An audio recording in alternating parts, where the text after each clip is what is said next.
Welcome to Sri Paper news. ముందుగా headlines. సొంత నియోజకవర్గం కుప్పంలో పర్యటిస్తున్న ముఖ్యమంత్రి చంద్రబాబు నాయుడు అంద్రినివా కాలువను పరిశీలించిన సీఎం.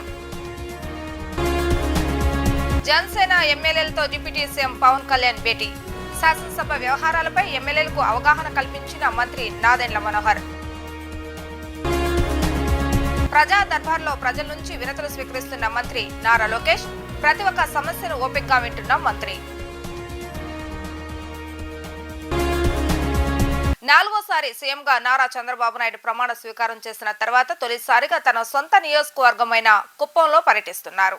నేటి నుంచి 2 రోజుల పాటు సొంత నియోజకవర్గం కుప్పంలో పర్యటించనున్నారు.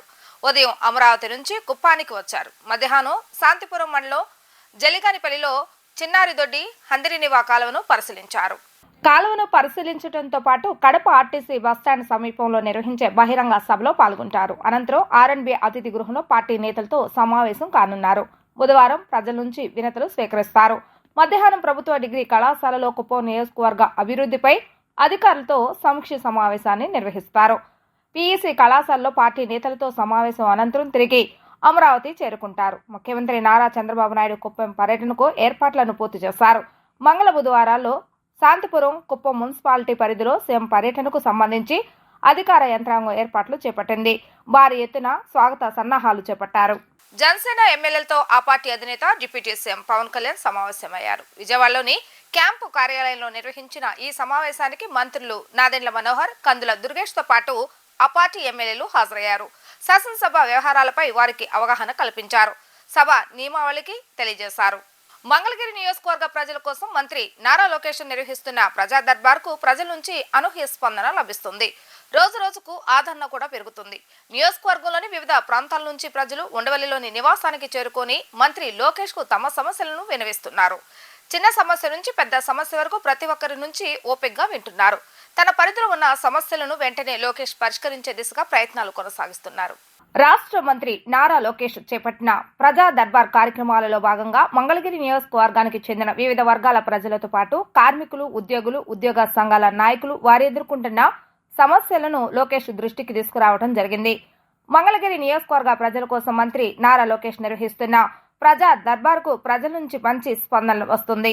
నియోజకవర్గంలోని వివిధ ప్రాంతాల నుంచి ప్రజలు ఉండవల్లిలోని నివాసానికి చేరుకుని మంత్రి లోకేష్ కు తమ సమస్యలను వినవిస్తున్నారు. ఉదయం 7 గంటల నుంచే వందలాది మంది ప్రజలు వినతి పత్రాలతో బారులు తీరుతున్నారు. సమస్యలన్నింటినీ వీలైనంత త్వరగా పరిష్కరించేందుకు కృషి చేస్తానని మంత్రి లోకేష్ హామీ ఇచ్చారు. రేషన్ బియ్యం పంపిణీలో అతిపెద్ద కుంభకోణం చోటు చేసుకుందని, దీనిపై దృష్టి సారిస్తామని, అవసరమైతే విజిలెన్స్ ఎంక్వైరీ వేయిస్తామని పౌర సరఫరాల శాఖ మంత్రి నాదెండ్ల మనోహర్ హెచ్చరించారు. తూకాల మోసాలకు పాల్పడిన సరఫరాదారులందరినీ బ్లాక్ లిస్టులో పెట్టమని ఆదేశించినట్లుగా తెలిపారు. రేషన్ అక్రమాలకు అడ్డుకట్ట వేస్తామని మంత్రి స్పష్టం చేశారు. కానూరులోని పౌర సరఫరాల శాఖ కార్యాలయంలో మంత్రి నాదెండ్ల మనోహర్ సమీక్ష సమావేశాన్ని నిర్వహించారు. ఈ సందర్భంగా ఏర్పాటు చేసిన విలేకరుల సమావేశంలో మంత్రి మాట్లాడుతూ రేషన్ అక్రమాలపై, కొలతలపై రాష్ట్ర వ్యాప్తంగా అన్ని చోట్ల తనిఖీలు చేపట్టాలని ఆదేశించారు. చక్కెర, కందిపప్పు, పామాయిల్ తూకాల్లో తేడాలున్నట్టు గుర్తించామని, మొత్తంగా కుంభకోణంలో కోట్ల రూపాయలు ఉండవచ్చని అంచనా వేస్తున్నామన్నారు. తప్పు చేసినట్టు గుర్తించిన సరఫరాదారులను బ్లాక్ లిస్టులో పెట్టాలని ఆదేశించారు. తప్పు చేసిన సరఫరాదారులపై లీగల్ మెట్రాలజీ చట్టం కింద క్రిమినల్ కేసులు నమోదు చేయాలన్నారు. తూకాల తేడాలపై విజిలెన్స్ ఎంక్వైరీ వేయాల్సిందిగా అధికారులను మంత్రి ఆదేశించారు.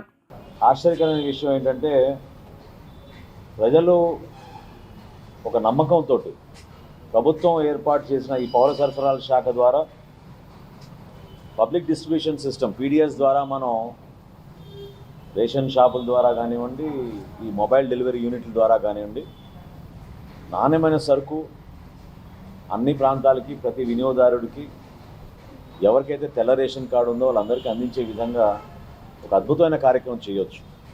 అటువంటి కార్యక్రమాన్ని వీళ్ళు దుర్వినియోగం చేసి అవినీతికి పాల్పడే అంశాలు చాలా బాధాకరం. ఇది ఆరంభం మాత్రమే. ఇంకా చేయాల్సిన అతిపెద్ద కుంభకోణం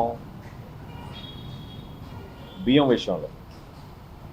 సో ఏ విధంగా ధాన్యం కొనుగోలప్పుడు రైతుకి అన్యాయం జరుగుతుందో, వినియోగదారుడికి చివరికి బియ్యం సరఫరా చేసేటప్పుడు కూడా అక్కడ కూడా పొరపాట్లు జరుగుతున్నాయని చాలా స్పష్టమైన ఆధారాలు ఉన్నాయి. వాటిపైన దృష్టి సారిస్తాం. ముందుగా ఈ కమోడిటీస్ ఏవైతే సామాన్యులకు అందుబాటులో తీసుకురావడానికి మేము అందిస్తున్నామో వాటిపైన ముందు చెక్ చేద్దామని చేసాం. ఇక్కడనే చాలా స్పష్టంగా మాకు ఈ తేడాలు కనపడుతున్నాయి. రాబోయే రోజుల్లో విస్తృతంగా రాష్ట్ర వ్యాప్తంగా ఈ బియ్యం సరఫరా పైన, పీడిఎస్ విధానం పైన, ఈ ట్రాన్స్పోర్ట్ విధానం పైన కూడా డెఫినెట్గా అవసరమైతే విజిలెన్స్ ఎంక్వైరీ కూడా వేసే విధంగా సిద్ధమవుతున్నాం మేము డిపార్ట్మెంట్ తరఫున. లీగల్ మెట్రాలజీ విభాగం చాలా అద్భుతంగా పనిచేసి కష్టపడి జిల్లాలో ఉన్న జాయింట్ కలెక్టర్లు, తహసీల్దార్ అందరూ కూడా సహకరించి ఈ నమూనాలు సేకరించినప్పుడు మాకు వచ్చిన ఈ సమాచారం చూస్తే నిజంగా ఒక విధంగా బాధ కలిగిస్తుంది, ఒక విధంగా ఆశ్చర్యం కలిగిస్తుంది. 251 మండల్ లెవెల్ స్టాక్ పాయింట్స్లో 189 కేసులు మేము రిజిస్టర్ చేసామంటే ఇది చాలా బాధాకరమైన విషయం. చాలా సీరియస్గా తీసుకుంటాం. ఈ సప్లయర్స్ అందరినీ కూడా బ్లాక్ లిస్ట్ చేయమని ఆల్రెడీ ఆదేశాలు ఇవ్వడం జరిగింది. సో ఎవరైతే ఈ సప్లయర్స్ దీంట్లో పాల్గొన్నారో ఈ అవినీతిలో ఖచ్చితంగా వాళ్ళని బ్లాక్ లిస్ట్ చేస్తాం. రాబోయే రోజుల్లో ఎటువంటి టెండర్లో కూడా వాళ్ళకి పాల్గొనే అర్హత లేకుండా ఆదేశాలు ఇవ్వమని నేను కమిషనర్ గారిని కోరాను. రాష్ట్రంలో చేనేతకు పూర్వ వైభవం తీసుకొస్తామని, నేత కార్మికులను అభివృద్ధి బాటలో తీసుకెళ్లేందుకు రాష్ట్ర ప్రభుత్వం కృషి చేస్తుందని రాష్ట్ర బీసీ ఆర్థికంగా వెనుకబడిన వర్గాల సంక్షేమం, చేనేత, జౌళి శాఖ మంత్రి ఎస్ సవిత పేర్కొన్నారు. రాష్ట్రంలో 84, ఇతర రాష్ట్రాల 16 ఆప్కో షోరూంలు ఉన్నాయని, టర్నోవర్ను పెంచేందుకు ప్రణాళిక ప్రకారంగా చర్యలు తీసుకొనున్నట్లుగా తెలిపారు. ఈ దిశగా అవసరమైన మార్పులతో షోరూంలను ఆధునీకరించనున్నట్లుగా ఆమె వెల్లడించారు. బీసీ ఆర్థికంగా వెనుకబడిన వర్గాల సంక్షేమం, చేనేత, జౌళి శాఖ మంత్రి ఎస్ సవిత నిన్న గవర్నర్పేటలోని ఆప్కో మెగా షోరూంను తనిఖీ చేశారు. APCO vice chairman, managing director R Pavanmurthy, general manager S Anujarani, showroom manager Y గోపాలకృష్ణతో సమీక్ష నిర్వహించారు. అనంతరం షోరూంలోని చేనేత ఉత్పత్తులను పరిశీలించారు. అనంతరం మంత్రి మీడియాతో మాట్లాడుతూ కొన్నేళ్లుగా చేనేత కార్మికుల పరిస్థితి దయనీయంగా మారిందని, వారి చేనేత ఉత్పత్తులను సరైన ధరకు అమ్ముకోలేక కొందరు ఆత్మహత్యలు కూడా చేసుకున్న పరిస్థితి చూశామన్నారు. పెద్ద పెద్ద వస్త్ర షోరూంలకు దీటుగా ఇక్కడ ఆప్కో మెగా షోరూంను విజయవంతంగా నిర్వహిస్తున్న అధికారులు, సిబ్బందికి అభినందనలు తెలియజేస్తున్నట్లుగా తెలిపారు. చేనేత వస్త్ర ప్రదర్శనను కూడా ఏర్పాటు చేసి ఈ రంగాన్ని మరింత అభివృద్ధి చేసేందుకు కృషి చేయనున్నట్లుగా వివరించారు. చేనేత రంగాన్ని అభివృద్ధి చేసేందుకు, చేనేత కార్మికుల జీవన ప్రమాణాలను పెంచి వారిని ప్రగతి పదంలో నడిపించేందుకు ప్రజలు చేనేత ఉత్పత్తులను కొనుగోలు చేసి ప్రోత్సహించాలని అన్నారు. వారంలో కనీసం ఒక రోజైనా చేనేత వస్త్రాలను ధరించాలని మంత్రి ఎస్ సవిత కోరారు. ఆప్కో స్టాఫ్కు మరియు అందరికీ పేరు పేరున నమస్కారాలు. బాధ్యత తీసుకున్న తర్వాత ఈరోజు మొదటిగా ఆఫీస్కి వచ్చాను. చాలా సంతోషంగా ఉంది. ఎందుకంటే బయట పెద్ద పెద్ద షోరూమ్స్ చూసాం. షోరూమ్స్కు పోటీగా కూడా ఇక్కడ అంటే మేము కూడా ఏం తక్కువ కాదు అన్నట్టుగా షోరూమ్ కూడా బాగా మెయింటైన్ చేస్తున్నారు. చాలా సంతోషంగా ఉంది. మరి ఈరోజు రాష్ట్రంలో గత 5 సంవత్సరాలుగా చేనేత కార్మికుల పరిస్థితి మనం అందరం చూసాం. చాలా హీనమైన పరిస్థితిలో, చాలా కొన్ని చోట్లయితే వాళ్ళు తయారు చేసిన సరుకులను అమ్ముకోలేక కొన్ని చోట్లయితే ఆత్మహత్యలు కూడా చేసుకున్నారు. గత 5 సంవత్సరాలు మనం చూసాం. ఖచ్చితంగా చేనేత కార్మికులు అందరికీ పూర్వ వైభవం ఏ విధంగా అయితే చేనేత కార్మికులకు ఉందో ఆ విధంగా మేము తయారు చేస్తాం. ఖచ్చితంగా వాళ్ళ అభివృద్ధి బాటలో తీసుకెళ్తామని కూడా తెలియజేస్తున్నాం. అదేవిధంగా ఆప్కో షోరూమ్స్ ఇప్పుడు 100 ఉన్నాయి. మొత్తంగా 100లో 84 మన స్టేట్లో ఉన్నాయి, మిగతా 16 ఇతర స్టేట్లో ఉన్నాయి. మేము వ్యాపారాన్ని కూడా ఖచ్చితంగా పెంచుతాం. అవసరమైన చోట మరి కొన్ని మార్పులు చేర్పులు షోరూమ్స్ కూడా చేస్తాం, రీమోడల్ చేస్తాం. అదేవిధంగా టర్నోవర్ కూడా పెంచుతాం. ఇంకా కొన్ని చోట్ల అవసరం అనుకున్న చోట్ల, మరికొన్ని చోట్ల ఏదైతే ఎగ్జిబిషన్స్ కూడా పెట్టి మరికొంత వ్యాపారాన్ని అభివృద్ధి బాటలో తీసుకెళ్తామని కూడా తెలియజేస్తున్నాం. అంతేకాకుండా మరి ఈరోజు రాష్ట్ర పరిస్థితి అందరికీ తెలుసు. నేను అందరికీ తెలియజేసేది ఒక్కటే, దయచేసి హ్యాండ్లూమ్ దుస్తులు కొనండి. ప్రతి ఒక్కరూ ఆరోగ్యంగానూ ఉంటాం. ఒక పక్క ఆంధ్రప్రదేశ్కి చేనేత కార్మికులకు అందరికీ ఆదుకుందాం. ఇది అందరి బాధ్యత. రాష్ట్రం విడిపోయి అప్పుల్లో ఉన్న పరిస్థితుల్లో కూడా మేము చేనేత కార్మికులు కాపాడాం. ఈరోజు గత 5 సంవత్సరాలుగా రాష్ట్రం ఏమైపోయిందో మీకు అందరికీ తెలుసు. ప్రతి ఒక్కరికి ఈ మంత్రిగా నేను కోరుకునేది ఒక్కటే, దయచేసి అందరూ వారానికి ఒక్క రోజైనా మనం హ్యాండ్లూమ్ దుస్తులు ధరించవలసిందిగా కూడా కోరుకుంటూ thank you very much. NTR జిల్లా జగ్గయ్యపేట మున్సిపల్ పరిధిలో డయేరియా ప్రబలిన ప్రాంతాలను ఆర్డీ నాగనరసింహారావు పరిశీలించారు. పారిశుద్ధ పనులపై అసహనాన్ని వ్యక్తం చేశారు. మున్సిపల్ పరిధిలో సరఫరా అవుతున్న వాటర్ని పరిశీలించారు. మున్సిపల్ వాటర్ ట్యాంక్ పరిసర ప్రాంతాలను పరిశీలించి అప్రమత్తంగా ఉండాలని అధికారులను సైతం హెచ్చరించారు. పట్టణంలో ప్రబలిన డయేరియాను అరికట్టేందుకు ప్రజలు వ్యక్తిగత శుభ్రత పాటించాలని సూచించారు. అధికారులకు సహకరించాలని కోరారు. మున్సిపల్ కార్యాలయం అధికారులతో సమీక్ష సమావేశం నిర్వహించి సూచనలు కూడా చేశారు. ఈ జగ్గయ్యపేట మున్సిపాలిటీలో లాస్ట్ 19వ తారీఖు నుంచి ఈ 4-5 రోజుల్లో కొన్ని కేసెస్ వచ్చినాయి. అంటే రూరల్ ఏరియాస్ కూడా ఎక్కువ వచ్చినాయి, దాంతోపాటు సిటీ కూడా వచ్చినాయి. సో సిటీలో ఇప్పటిదాకా ఈ రోజు వచ్చినటువంటి 2 కేసులు కలిపితే మొత్తం 22 కేసులు వచ్చినాయి. అందులో మెజారిటీ చాలా మంది డిశ్చార్జ్ అయ్యారు. అంటే ఇప్పటిదాకా నిన్నటి వరకు 8 మంది అయ్యారు. ఈరోజు ఒక 4-5 ఈరోజు డిశ్చార్జ్ అవుతున్నారు. సో కొత్త కేసులు తక్కువ వస్తున్నాయి, 1 or 2 వస్తున్నాయి. డిశ్చార్జెస్ ఎక్కువ ఉన్నాయి కాబట్టి అంత ప్రజెంట్ అయితే సీరియస్ ఇష్యూ అయితే కాదు. సో బ్యాలెన్స్ కొంతమందిలో సిహెచ్సిలో కొంతమంది ఉన్నారు, తర్వాత జీజీహెచ్ మన విజయవాడలో కూడా ఒక 3 ఉన్నారు. అందులో కూడా ఒకరు డిశ్చార్జ్ అయ్యారని చెప్తున్నారు, 2 మాత్రం ఉంటారు. సో ఏదైనప్పటికీ కూడా ఇదంతా ఒకే ఏరియా నుంచి రావడం లేదు. సపోజ్ ఏదైనా వాటర్ కంటామినేషన్ లాంటిది ఉన్నట్లయితే జనరల్గా ఒకే ఏరియాలో ఒకే ఇంట్లో కూడా అంతకి రావడము, లేదా ఆ ఏరియాలో చాలా మంది రావడము జరగాలి. కానీ ఆ విధమైనటువంటి ఇష్యూ ఇక్కడ కనపట్ల, అక్కడక్కడ కనపడుతుంది. డిఎంహెచ్ఓ వాళ్ళు కూడా చెప్పేది ఏంటి, ఇది కొంతమంది ఫుడ్ కూడా కొన్ని కారణాలు చెప్తారు. ఈరోజు మన హాస్పిటల్లో కూడా ఒక 5-6 మాట్లాడడం జరిగింది. ఇక్కడ జగ్గయ్యపేట సంబంధించిన పట్టణానికి సంబంధించినటువంటి పేషెంట్స్తో మాట్లాడాము. అందులో ఒక 2-3 మాత్రం ఫుడ్ వల్ల కూడా చెప్తున్నారు. ఒక 2 మాత్రమే అక్కడ కొద్దిగా వాటర్ చిన్నగా కలర్ తేడా వచ్చింది 4-5 days బ్యాక్ అని చెప్పడం జరుగుతుంది.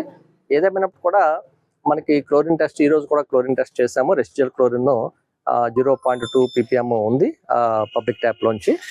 అయితే ఒక 3-4 days బ్యాక్ కొద్దిగా వర్షాల వల్ల కానీ మిక్స్ అవడం వల్ల కానీ కొంత ఇష్యూ ఉండొచ్చు. ఏదేమైనప్పుడు కూడా కొంత ఫుడ్ ఇష్యూస్ లో కూడా మనం చికెన్ స్టాల్స్, మటన్ సెంటర్స్ అన్ని కూడా క్లోజ్ చేశారు. హోటల్స్ కూడా చాలా వరకు క్లోజ్ చేశారు. ప్రజలు కూడా అప్రమత్తంగా ఉండాలి. ఎందుకంటే అల్టిమేట్ గా డ్రింకింగ్ వాటర్ వల్ల కానీ ఫుడ్ కంటామినేషన్ వల్ల కానీ ఈ డయేరియా రావడానికి అవకాశం ఉంది. కాబట్టి కాచి చల్లార్చినటువంటి నీటిని తీసుకోవడము, అదేవిధంగా ఫుడ్ విషయంలో వేడిగా ఉన్నటువంటిది ఇంటిలో ఉన్నటువంటి ఫుడ్, బయట ఫుడ్ కాకుండా ఇంటి ఫుడ్ తీసుకోవడము, సాధ్యమైనంత వరకు ఈ నాన్ వెజ్ అనేది అవాయిడ్ చేయడం అనేది చాలా ఇంపార్టెంట్. ప్రజలు కూడా అప్రమత్తంగా ఉండాలి, పిల్లల విషయంలో కానీ పెద్దల విషయంలో కానీ. మా వరకు అయితే మేము పూర్తిగా యాక్షన్ తీసుకోవడం జరుగుతుంది. ఎక్కడెక్కడైతే లీకేజ్ ఉన్నాయి వాటిని అరెస్ట్ చేయడము, అదేవిధంగా షట్ డౌన్ చేసి పబ్లిక్ హెల్త్ ఎస్సీ గారు షట్ డౌన్ చేయడం జరిగింది. సో ఇవన్నీ కూడా మరి మా గౌరవ ముఖ్యమంత్రి గారు, గౌరవ మంత్రి వర్యులు, అదేవిధంగా మా స్పెషల్ సిఎస్ గారు, సిడిఎంఏ గారు, జిల్లా కలెక్టర్ గారు అందరి యొక్క ఆధ్వర్యంతో రెవెన్యూ డిపార్ట్మెంట్ అలాగే డిఎంహెచ్ఓ వాళ్ళతో కూడా కోఆర్డినేషన్ చేసుకుని ఈ సమస్య పరిష్కరించడానికి త్వరలోనే పరిష్కారం అవుతుందని చెప్పేసి ఆశిస్తున్నాను. అన్నా క్యాంటీన్ల ఏర్పాటుకు మంత్రివర్గం ఆమోదం తెలిపిందని, 100 రోజుల్లో అన్నా క్యాంటీన్లు ప్రారంభిస్తామని మంత్రి నారాయణ చెప్పారు. టీడీపీ ప్రభుత్వంలో 183 అన్నా క్యాంటీన్లు నడిచేవని, ఇప్పుడు ఆ అన్నా క్యాంటీన్లు వెంటనే ప్రారంభిస్తామని అన్నారు. 183 అన్నా క్యాంటీన్లకు ఇన్ఫ్రాస్ట్రక్చర్ ఉందని, వాటిని వెంటనే మొదలు పెడతామని, మరొక 20 అన్నా క్యాంటీన్లకు అనుమతి ఇచ్చామని, పనులు వివిధ దశల్లో ఉన్నాయని అన్నారు. రాజధాని ప్రాంతాన్ని సీఎం చంద్రబాబు నాయుడు పరిశీలించారని, జ్యుడిషియల్ బంగ్లాలు, ఐఏఎస్ అధికారుల బంగ్లాలు కనపడటం లేదని, తుమ్మ చెట్ల మధ్య ఉన్నాయని, వాటిని క్లియర్ చేయమని ఆదేశించడం జరిగిందని అన్నారు. అన్నా క్యాంటీన్స్ స్టార్ట్ చేసేదానికి ఏదైతే జియో ఇచ్చారో ఆ జియోని క్యాబినెట్ యాక్చువల్గా రాటిఫై చేసింది. 100 days లోపల అన్నా క్యాంటీన్ స్టార్ట్ చేయడం జరుగుతుంది. అంతకుముందు తెలుగుదేశం ప్రభుత్వం ఉన్నప్పుడు ఒక 183 అన్నా క్యాంటీన్స్ రన్నింగ్లో ఉన్నాయి. ఇమీడియట్గా ఆ 183 అన్నా క్యాంటీన్స్ స్టార్ట్ చేయడం జరుగుతుంది. ఎందుకంటే వాటికి సంబంధించి యాక్చువల్గా టోటల్ ఇన్ఫ్రాస్ట్రక్చర్ ఉంది కాబట్టి స్టార్ట్ చేస్తాం. మరొక 20 అన్నా క్యాంటీన్స్ యాక్చువల్గా అప్పుడు శాంక్షన్ చేస్తున్నాయి. అయితే వాటి వర్క్ డిఫరెంట్ స్టేజ్లో ఉన్నాయి. అవి కూడా వీలైన తొందరలో కంప్లీట్ చేసి స్టార్ట్ చేయమని క్యాబినెట్లో యాక్చువల్గా నిర్ణయించడం జరిగింది. రాజధాని అంటే యాక్చువల్గా సీఎం గారు కూడా రాజధాని మొత్తం విజిట్ చేశారు. కొన్ని బిల్డింగ్స్ అంటే ఫర్ ఎగ్జాంపుల్ జ్యుడిషియల్ బంగళాలు కానీ, లేదంటే ఐఏఎస్ ఆఫీసర్ కొన్ని బంగళాలు కానీ అసలు అవపట్టాలి. ఎందుకంటే మొత్తం తుమ్మ చెట్ల మధ్యలో ఉన్నాయి. అందువల్ల అవన్నీ యాక్చువల్గా క్లియర్ చేసి ఎస్టిమేషన్ చేయమని ముఖ్యమంత్రికి ఆదేశించారు. అంటే కొన్ని థెఫ్ట్ చేస్తుంటారు, కొన్ని రోడ్లు లోడ్ వేస్తుంటారు. అవన్నీ ఎస్టిమేషన్ చేసిన తర్వాత ఒకసారి మళ్ళీ సీఎం గారితో కూర్చొని దాని మీద డిస్కస్ చేసి ఏ విధంగా ముందుకు పోవాలి, అనే దాంతో ఒక ప్లాన్ ఆఫ్ యాక్షన్తో ప్రజలందరికీ తెలియజేయడం జరుగుతుంది. చాలా అనగనగా ఓ పెద్ద ప్యాలెస్, దాని చుట్టూ 30 అడుగుల ఎత్తున ఇనుప కంచె, బుల్లెట్ ప్రూఫ్ ల్యాండ్ క్రూజర్ కార్ల రక్షణ కోసం 10 కాదు 20 కాదు ఏకంగా 986 మంది సిబ్బంది. ఇది పురాతన కాలంలోని ఏ రాజవంశీయులకు చెందిన కథ కాదు. తాను పేదనంటూ నిత్యం వేద అరుపులు అరిచే మాజీ ముఖ్యమంత్రి జగన్మోహన్ రెడ్డి భద్రతా కథ చిత్రం ఇది. రాచరిక పోకళ్లను అనుసరిస్తూ జగన్ పైనే కాదు కుటుంబ సభ్యులపై కూడా ఏగ వాలకుండా తెచ్చుకున్న విచిత్రమైన ప్రత్యేక రక్షణ చట్టం. దీని గురించి తెలిస్తే ముక్కున వేలేసుకోవాల్సింది. సాధారణంగా విఐపీలకు భద్రతా సిబ్బంది అంటే 100 మందికి మించి ఉండరు. కానీ మాజీ సీఎం జగన్ ఆయన కుటుంబ సభ్యుల భద్రతలో ఎంతమంది ఉంటారో తెలుసా? అక్షరాల 986 మంది. అంటే ఒక చిన్న గ్రామ జనాభాతో సమానం. దక్షిణ భారతదేశంలోని ముఖ్యమంత్రులందరి ఇళ్ల దగ్గర భద్రత కలిపినా ఈ సంఖ్య చేరడం కష్టమే. అంతేకాదు జగన్ కోసం అత్యాధునిక రక్షణ పరికరాలు, ప్యాలెస్ చుట్టూ 30 అడుగుల ఎత్తున ఇనుప గోడ కంచె, బుల్లెట్ ప్రూఫ్ క్రూయిజర్ వాహనాలు. దేశంలో రాష్ట్రపతి, ప్రధాని, ఇతర రాష్ట్రాల ముఖ్యమంత్రులు, Z+ కేటగిరీలో ఉండేవారి ఇళ్ల వద్ద కూడా ఈ స్థాయి భద్రత ఉండదేమో. తాడేపల్లి ప్యాలెస్ చుట్టూనే 934 మంది ఆయన రక్షణలో నిమగ్నమై ఉంటారు. 3 షిఫ్టుల్లో చూస్తే ఏకకాలంలో 310 మంది పైనే. ఇదంతా ఆయన ఇంట్లో ఉన్నప్పుడే. అదే అడుగు బయటకు పెడితే భద్రతా సిబ్బంది సంఖ్య 2-3 పెరుగుతుంది. వీరికి ఒక్కొక్కరికి నెలకు సగటున 50,000 ఎక్కడ చూసినా 5 ఏళ్లలో చెల్లించిందంతో తెలుసా? 296 కోట్ల పైనే. వీరంతా కిలోమీటర్ల పొడవునా చెట్లు కొట్టేస్తారు, పరదాలు కట్టేస్తారు, దుకాణాలు మూయిస్తారు, రాకపోకలు నిలిపివేస్తారు. జగన్మోహన్ రెడ్డి కోసం ఆయన ఇంటి చుట్టుపక్కల వాళ్ళ ఆ మార్గంలో ప్రయాణించే వారైతే 5 ఏళ్లుగా నరకమే చూస్తున్నారు. తమ ఇంటికి వెళ్లాలన్నా బయటికి రావాలన్నా గుర్తింపు కార్డులు మెళ్ళ వేసుకుని తిరగాల్సింది. అడుగడుగున పోలీసులు ఆపుతుంటే వారికి సమాధానం ఇస్తూ రుజువులు చూపించాలి. స్వేచ్ఛ సమానత్వం కోసం, శాస్త్రీయ విద్యా సాధన కొరకు, నూతన ప్రజాస్వామిక వ్యవస్థ నిర్మాణం కోసం అవిశ్రాంతంగా పీడీఎస్యూ కృషి చేస్తుందని పీడీఎస్యూ జాతీయ కన్వీనర్ ఎం రామకృష్ణ స్పష్టం చేశారు. దేశానికి స్వతంత్రం వచ్చి 79 సంవత్సరాలైనా దేశంలో 100% అక్షరాస్యత సాధించకపోవడం పట్ల ఆయన విచారాన్ని వ్యక్తం చేశారు. గాంధీనగర్ ప్రెస్ క్లబ్ లో మీడియా సమావేశంలో రామకృష్ణ మాట్లాడుతూ కేంద్రంలో మోడీ అధికారం చేపట్టిన నాటి నుండి విద్యాలయాలు రణక్షేత్రాలుగా మారిపోయాయని అన్నారు. విద్యార్థుల మధ్య కులం, మతం, జాతీయత పేరుతో విభజన చేసి అలజడి సృష్టిస్తున్నారని, కేంద్ర రాష్ట్ర ప్రభుత్వాలు విద్యను హక్కుగా, బాధ్యతగా ప్రజలందరికీ అందజేస్తామని చట్టం చేశారు. కానీ అమలుకు అవసరమైన నిధులను విద్యారంగానికి కేటాయించలేదని ఆరోపించారు. 2030 నాటికి సంపూర్ణ అక్షరాస్యత, 2035 నాటికి ఉన్నత విద్యలో 50% ఎన్రోల్మెంట్ సాధించే లక్ష్యాన్ని పెట్టుకున్నారు. కానీ అందుకు చర్యలు మాత్రం శూన్యమని అన్నారు. ఈ క్రమంలో పీడీఎస్యూ రాష్ట్ర స్థాయి జనరల్ కౌన్సిల్ సమావేశాలు జూన్ 29న బాలోత్సవ భవన్లో నిర్వహిస్తున్నట్లుగా తెలిపారు. ఈ సమావేశంలో విద్యారంగంలో ప్రభుత్వ తీరు, తీసుకోవాల్సిన చర్యలపై చర్చ జరుగుతుందని తెలిపారు. ఈ కార్యక్రమంలో రాష్ట్ర సహాయ కార్యదర్శి కిరణ్ కుమార్ పాల్గొన్నారు. ప్రధానంగా కొత్తగా ఏర్పడినటువంటి ప్రభుత్వం విద్యారంగం పట్ల చిత్తశుద్ధితో వ్యవహరించాలని విజ్ఞప్తి చేస్తూ ఉన్నాం. మెగా డిఎస్సి ఏర్పాటు చేస్తామని చెప్పేసి ప్రకటించారు. కాకపోతే షెడ్యూల్ ప్రకటించారు కానీ నిన్న క్యాబినెట్ సమావేశంలో స్పష్టమైనటువంటి ప్రకటన చేయలేదు. అట్లాగే ఇప్పటికే స్కూల్స్, కాలేజెస్ ఓపెన్ అయినాయి. దానికి సంబంధించినటువంటి నిర్దిష్టమైనటువంటి కార్యాచరణ కూడా ప్రకటించవలసినటువంటి అవసరం ఉంది. అలాగే ఎయిడెడ్ పాఠశాలలు, కాలేజీలకు సంబంధించినటువంటి గత ప్రభుత్వ నిర్ణయాన్ని పరిశీలిస్తామని చెప్పేసి ప్రభుత్వం ప్రకటించింది. దాన్ని కూడా సమీక్ష చేయవలసినటువంటి అవసరం ఉందని భావిస్తూ ఉన్నాం. అట్లాగే యూనివర్సిటీలు కానీ, కాలేజీలు కానీ, అట్లాగే పాఠశాలలో కానీ మౌలికమైనటువంటి సౌకర్యాలు, అలాగే ఖాళీగా ఉన్నటువంటి టీచర్ పోస్టులు ఇవన్నిటిని కూడా సమీక్ష చేసి విద్యారంగాన్ని అభివృద్ధి చేయవలసినటువంటి అవసరం ఉందని చెప్పేసి విజ్ఞప్తి చేస్తూ ఉన్నాం కొత్తగా ఏర్పడినటువంటి ప్రభుత్వానికి. అట్లాగే ఇప్పుడు నీట్ సంబంధించినటువంటి ఎన్టీఏ ఏదైతే నిర్వహించిందో, నేషనల్ టెస్ట్ ఏజెన్సీ ఏదైతే నీట్ నిర్వహించిందో, ఇప్పుడు దాదాపుగా 10 సంవత్సరాల ప్రభుత్వ కాలంలో 14 సార్లు పేపర్ లీకేజీలు జరిగినాయి. అట్లాగే నీట్ని రద్దు చేసి రాష్ట్ర స్థాయిలో ఎగ్జామ్స్ కండక్ట్ చేయటం వల్ల పారదర్శకత ఉంటుందని చెప్పేసి భావిస్తూ ఉన్నాం. కాబట్టి నీట్ ఏదైతే ఉందో దాన్ని రద్దు చేయాలని చెప్పేసి కూడా విజ్ఞప్తి చేస్తూ ఉన్నాం. ఈ సందర్భంగా వివిధ సెంటర్స్లో జరిగినటువంటి అవకతవకలపైన కూడా సమగ్రమైనటువంటి దర్యాప్తు జరిపి బాధ్యులైనటువంటి వాళ్ళపైన చర్యలు తీసుకోవాలని చెప్పేసి విజ్ఞప్తి. భవిష్యత్ కార్యాచరణ రూపుదిద్దుకోవడం కోసం జరుగుతూ ఉంది. దీనిలో అనేక అంశాలు చర్చించడానికి సిద్ధంగా ఉన్నాం. అలాగే విద్యా వ్యవస్థను నిర్వీర్యం చేస్తున్నటువంటి పరిస్థితిని మనం తిప్పుకొట్టేటువంటి విధానంగా ఈరోజు పనిచేయడానికి పీడిఎస్ క్యాడర్ రాష్ట్ర వ్యాప్తంగా కూడా ఈరోజు సిద్ధంగా ఉన్నారు. అలాగే NEP 2020 తీసుకొచ్చి నూతన జాతీయ విద్యా విధానం పేరుతో ఈరోజు పేదవారికి విద్య అభ్యసించేటువంటి విధానం లేకుండా ఈరోజు ఇది కేంద్ర ప్రభుత్వం కుట్రలు చేస్తూ ఉంది. అదే సందర్భంలో KG to PG ఉచిత విద్య అందిస్తానని చెప్పి ఎన్నికల మేనిఫెస్టో ఇచ్చినటువంటి హామీలు తప్ప అవి ఆచరణలో మాత్రం ఎక్కడా కూడా పూనుకోవడలేదని చెప్పేసి తెలియజేస్తాను. అలాగే కార్పొరేట్ సెక్టార్లు ఈరోజు ప్రైవేట్ సెక్టార్లకి ఎక్కడా కూడా గుర్తింపు లేనటువంటి పాఠశాలలు ఉన్నప్పటికీ కూడా అటు ఈ రోజు కూడా కనీసం ఎంక్వైరీ చేసి అవి రద్దు చేసే పరిస్థితి ఎక్కడ కనబడతలేదు. కాబట్టి ఇవన్నీ వీటి మీద కూడా చర్చించడానికి PDS రాష్ట్ర జనరల్ కౌన్సిల్ జరుగుతూ ఉంది. దీనికి సంబంధించి ఈ రాష్ట్రం అటువంటి అన్ని జిల్లాల నుంచి ముఖ్యమైనటువంటి విద్యార్థులు, అలాగే మేధావర్గాలు, ప్రజలు, అలాగే అందరూ పెద్ద ఎత్తున వచ్చి ఈ రాష్ట్ర జనరల్ కౌన్సిల్ని జయప్రదం చేయాలని చెప్పేసి విజ్ఞప్తి చేస్తాను. వార్తలు ముగించే ముందు హెడ్లైన్స్ మరొకసారి. సొంత నియోజకవర్గం కుప్పంలో పర్యటిస్తున్న ముఖ్యమంత్రి చంద్రబాబు నాయుడు, అంద్రినివా కాలువను పరిశీలించిన సీఎం. జనసేన ఎమ్మెల్యేలతో డిప్యూటీ సీఎం పవన్ కళ్యాణ్ భేటీ. శాసనసభ వ్యవహారాలపై ఎమ్మెల్యేలకు అవగాహన కల్పించిన మంత్రి నాదెండ్ల మనోహర్. ప్రజా దర్బార్లో ప్రజల నుంచి వినతులు స్వీకరిస్తున్న మంత్రి నారా లోకేష్. ప్రతి ఒక్క సమస్యను ఓపికగా వింటున్న మంత్రి.